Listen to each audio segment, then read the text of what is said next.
Shortly after the United States entered the World War in 1917, recruitment for the 15th Infantry of the New York National Guard, headquartered in Harlem, New York, began.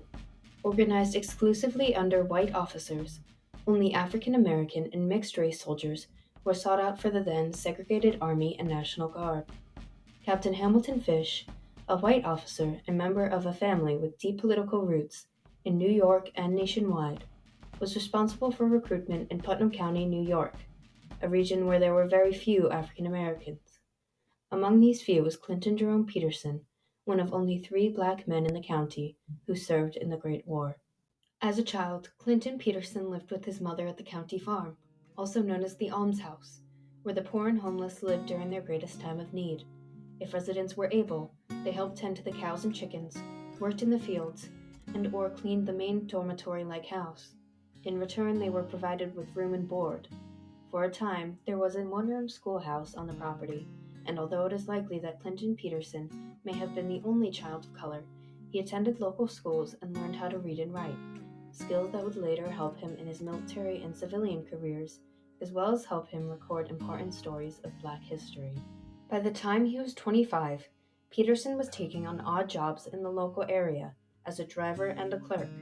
But once the United States entered the Great War, he found himself as a recruit for the 15th New York Infantry National Guard.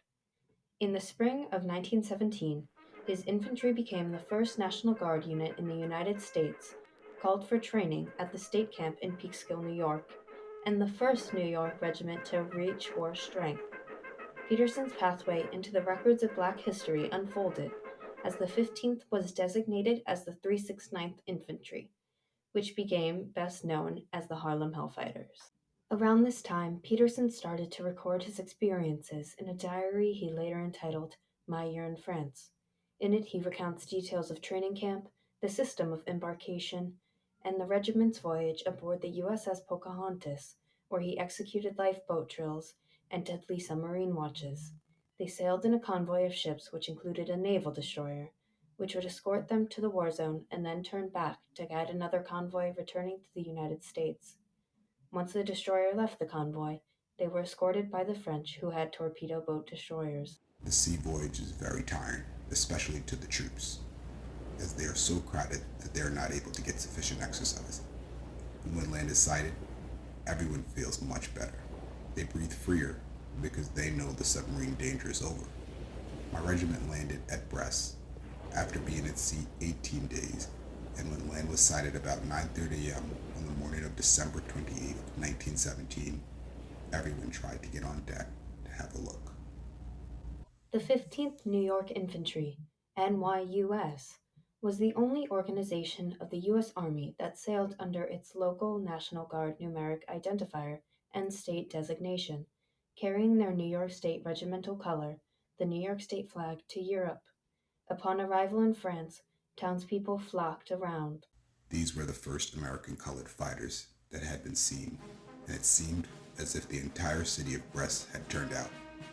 When the band started playing and the regiment moved forward, everyone went wild. France had been at war with Germany for over 3 years. All men were required to serve, and by the point of the 15th's arrival, thousands had been killed on the battlefield. As they marched along, on both sides of the streets stood both young and old, dressed in mourning, and tears ran down their cheeks as they recalled the day when their sons or husbands had gone forth with bands playing and flags flying, and who are now sleeping somewhere in France. Peterson's diary continues to detail training and hard labor work, like filling sandbags and other menial jobs. Due to racial intolerance within the United States Armed Service, these black soldiers were simply slated to be a manual workforce and not thought of as suitable for battle. However, white commanding officers of the 15th thought differently and pushed for fighting equality. As a result of the American white soldiers refusing to fight alongside black soldiers, the 15th was assigned to serve with the 4th French Army, who likely felt honored to be joined by this American force, regardless of their color.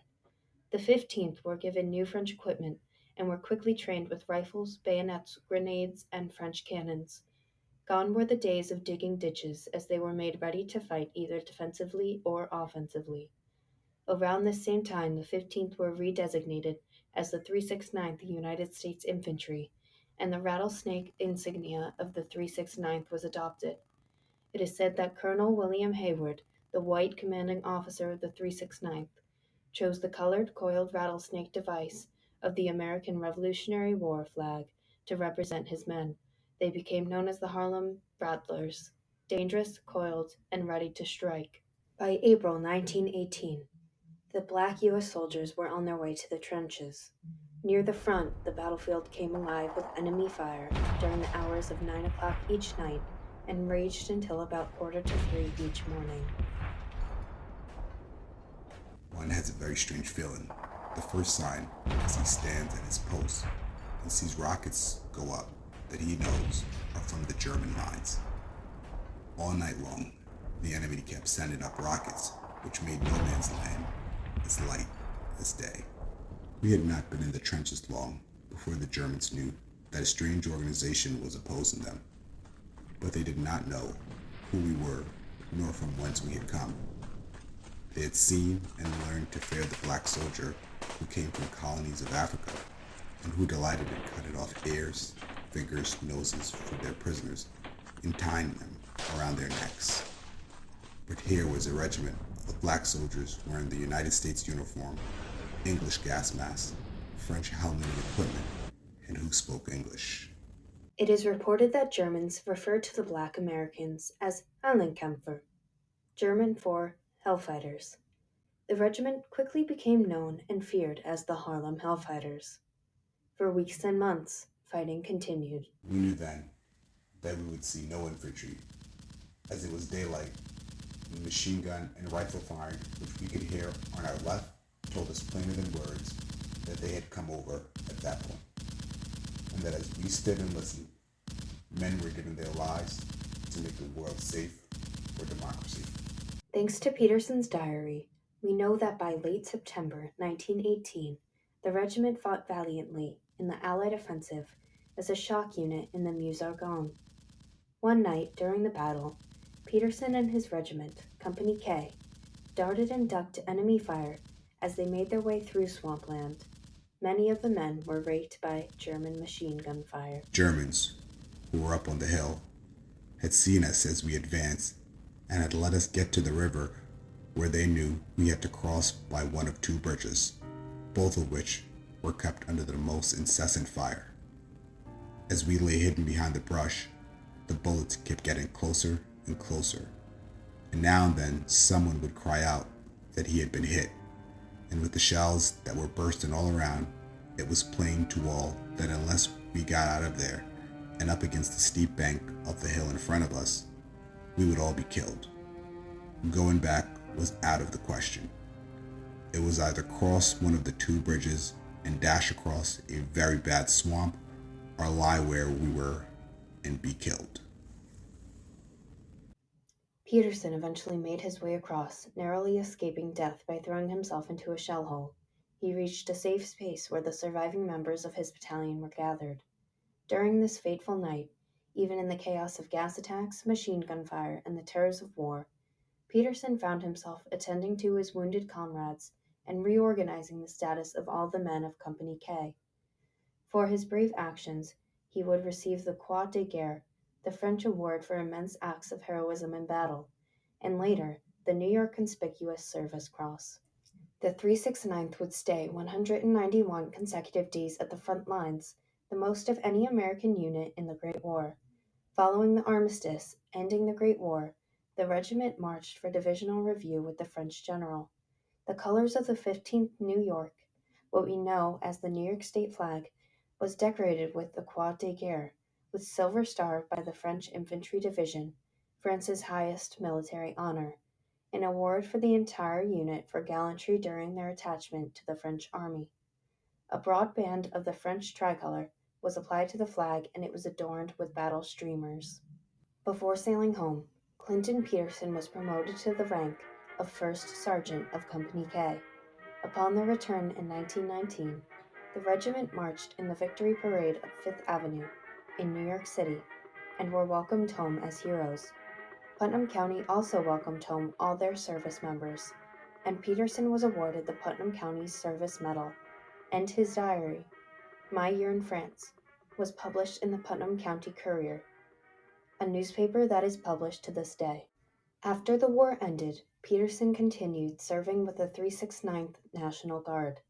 This required drilling some weekends and spending a few weeks each year at camp. He remained war-ready and rose in ranks of what had been referred to as a colored infantry. Peterson was promoted to major by 1934, a monumental achievement at that time for a soldier of color. Unfortunately, not all of the returning black soldiers thrived after the homecoming. Many were still subjected to racism and discrimination, had hard times finding jobs and housing, all the while trying to heal from the physical and mental wounds of war. Peterson married but had no children. He had been employed as a mail clerk with the railroad and dedicated a great amount of time to the Baptist Church in Kent. At his own request in March 1937, he was honorably discharged from service. Peterson had grown sick and was suffering from disease that affected his central nervous system, likely prolonged effects from exposure to poisonous gas attacks during the war. He died on July 4, 1945, and is buried in Long Island National Cemetery. In memoriam, many a tear will be shed today. Many a loved one has passed away. Many a heart is lonesome and sad, for war has called many a lad. And though the cannon's roar is now still, honor we must, and honor we will. Refresh our memory and bow our head. Honor our heroes, our soldiers dead.